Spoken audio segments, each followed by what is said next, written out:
une simple obscurité. Et puis ces sons désagréables qui m'emplissaient la tête et que je confondais avec le vacarme des vagues fantomatiques. Oui, ces vagues qui nous envahissaient, comme des monstres furieux, rimaient bien avec les cris stridents des femmes et enfants épouvantés. Les voix des hommes qui criaient à l'aide et qui avaient fini par s'étouffer désespérément, peu à peu, comme s'ils avaient compris qu'il fallait se plier devant ce destin tragique, à la manière d'un paria vaincu et péri silencieusement dans un champ de bataille, hideusement redoutable. Mais le plus curieux est qu'à cet instant même où je me parle, je n'ai pas la moindre sensation physique ni morale. Tout est chaotique. Serais-je alors dans le monde des mannes? Non, d'une pipe. Mais qu'est-ce qui m'est arrivé au juste? Je ne sens ni ces flots qui essaient de m'enterrer tout de bon, ni ces vagues cyclopéennes qui se brisent sur mon corps en me flanquant des grosses gifles, ni ce froid cuisant. Mais à présent, une chose est sûre, au moins dans ce dédale vide, malgré cette obscurité, ce silence singulier et ce manque de sensation, je revois tout maintenant. Mais pas avec les yeux, je le dis bien. Comment alors? Je n'en ai la moindre idée. Mais comme j'ai appris à dire comme ça dans ce théâtre qu'on appelle le monde, je fais alors le perroquet, je vois des images qui circulent dans ma tête l'une après l'autre, des images tumultueuses qui s'affolent, se bousculent et se tamponnent. Je ne sais pas laquelle choisir parmi une nuée de fantômes chimériques et envahissants. Je vois d'abord ma ville, Moutsamoudou, avec son cœur, la Médina, qui était aussi un antre tutélaire pour moi.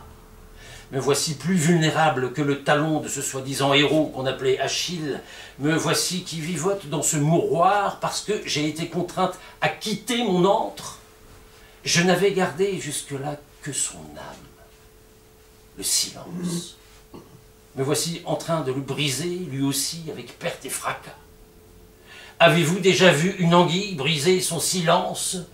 Eh bien, je le fais parce que je ne suis rien maintenant. Quand on perd son antre, on perd aussi son silence. Donc sa vraie vie, avec tous ses secrets, cela est une évidence criante. Je n'ai pas à vous faire une leçon de morale là-dessus. Me voici devenu une minable apatride pour avoir été un sordide foutriquet. Laissez-moi donc me déboutonner jusqu'au vertige du sommeil éternel. Voilà. J'ai pu capturer une première image tellement fugitive, comme une bête féroce. Je sais au moins d'où je viens. Quel effort! Nom de Dieu! Voilà encore. Je vois surtout notre cité, Mjiari, le quartier le plus ancien de Moutsamoudou. Que c'est beau de se souvenir en plein désastre et loin des visions saturniennes. Parce que je ne regrette rien. Que c'est doux de se sentir soi en trépassant. Pour l'instant, je me contente de ces deux proies que j'ai capturées, car à la chasse, il ne faut jamais oublier qu'on tient une proie dans sa main lorsqu'on en pourchasse une autre. Sinon, on perd tout et on reste avec son estomac creux. Moi, j'ai de la misère à me souvenir. C'est ça ma faim. Elle dévore l'esprit. Et dans cette misère, j'ai chassé deux espèces de mammifères. Je ne sais pas à quelle classe elles appartiennent. Ne me posez pas de questions, s'il vous plaît. L'important est que je les tiens. Voilà. Moutsamoudou et Mjiari. Ces noms me disent beaucoup de choses. Des délices juvéniles, des aventures savoureuses, d'une vie à la fois rocambolesque et pleine d'effervescence. C'est justement à partir de ces noms que je revois tout. Car d'autres noms s'y invitent naturellement, sans y être appelés, Dieu soit loué. Il vaut mieux se souvenir, même en tâtonnant et en fourgonnant le passé, quand on est sur le point de quitter ce monde, que rester à se faire chier, à se lamenter et claquer des dents comme une abrutie qui a mal joué son rôle. Le quartier est très proche, cette fois. Je le vois, et le sens qui ressemble à une frimousse radieuse, grâce à sa vivacité et à sa prestesse. Le voilà qui palpite de vie. Je vois la plage et les pirogues alignées, non seulement à la queue leu-leu, mais aussi parallèlement, de gauche à droite et vice-versa, sur la grève, au promontoire, comme ces voitures que je voyais garées sur les trottoirs lorsqu'il y avait une cérémonie de mariage au pied du bananier. Les pêcheurs sont toujours là. Oh, ces héros maritimes se vantent de leurs pirogues, comme les riches de leurs voitures. Ils n'arrêtent pas de se jalouser, de se chamailler, de s'engueuler et même de s'entre-déchirer, comme des gamins de maternelle qui veulent tous avoir le même joujou dans une cour de récréation. Ça a toujours été le cas depuis que le monde est monde. Écoutez-moi ce que je dis là. Comme s'il y avait un moment où il n'était pas monde. Je commence à péter les plombs sans avoir dit grand-chose. C'est quoi ce langage-là, déjà? Ah, je dirais, comme mon père connaît tout, si on ne sait pas quel type d'excrément déféqué, on dit n'importe quoi. Revenons à nos moutons. Voyez-vous encore ce que ma gueule de clown est en train de laisser échapper? De quel mouton s'agit-il? Merde! Je ne suis pas un pâtre! C'est Moussa Moudou qui en était un. Qui est Moussa Moudou déjà? Nous le verrons plus tard. Il n'est même pas important dans ce que j'aimerais vous parler. Celui-là, il est plutôt pour les historiens. Et moi, je suis pour les entrailles de la terre, ce que l'anguille est pour celle de la mer. Si vous voulez comprendre ma vie, comprenez d'abord celle d'une anguille dans la mer. Même ceux qui sont censés connaître une anguille ne la connaissent pas. Voilà le hic.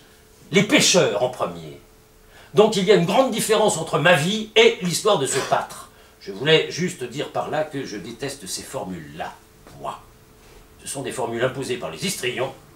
Créons les nôtres pour montrer que nous sommes de bons acteurs. Il faut parler juste anguille. Revenons plutôt à Mjiari, pour comprendre ce qui m'est arrivé. Je parlais des pêcheurs tout à l'heure. Ces gens-là venaient de plusieurs quartiers, mais ils se réunissaient à Mjiari, là où la vie est vraiment vie avec un grand V. Parce qu'il y a des endroits dans ce monde où la vie est plutôt rien, comme ici. Mais c'est quand même un bon endroit pour une anguille qui périt en pleine anguillade, c'est-à-dire en donnant des coups avec son corps. Je fais la même chose maintenant, bien que je sois seul ici. Nous savons que c'est toujours comme ça lorsqu'une vie anguilliforme atteint sa fin. Donc, je disais que les pêcheurs se disputaient, soit parce qu'ils ne savaient pas comment se partager les clients, lorsqu'ils se trouvaient avec une averse de poissons, soit parce que chacun voulait éviter d'être responsable de la vente des poissons lorsqu'ils avaient à s'occuper d'une mer de clients qui était loin du nombre de kilos de poissons qu'ils possédaient. Chacun fuyait ses responsabilités pour éviter de subir les fusillades d'un mauvais œil. Car il y avait justement des yeux de trop dès qu'il y avait pénurie de poissons. Il suffisait d'un rien pour qu'ils tombent dans une pomme de discorde. Les pêcheurs s'engueulaient parfois entre eux, mais comprenaient tout de même qu'ils étaient du même clan. Ils se considéraient parfois comme frères du même sang. Lorsqu'il y avait par hasard un client qui cherchait noise à un des leurs, il avait affaire à tous les pêcheurs, sans exception. Car ces derniers étaient toujours prêts à se défendre entre eux, bec et ongle, contre toute force extérieure qui tenterait de menacer la famille. Lorsque les poissons étaient en abondance, les pêcheurs souffraient du manque de clients, si bien que ces derniers en profitaient pour leur imposer leur prix.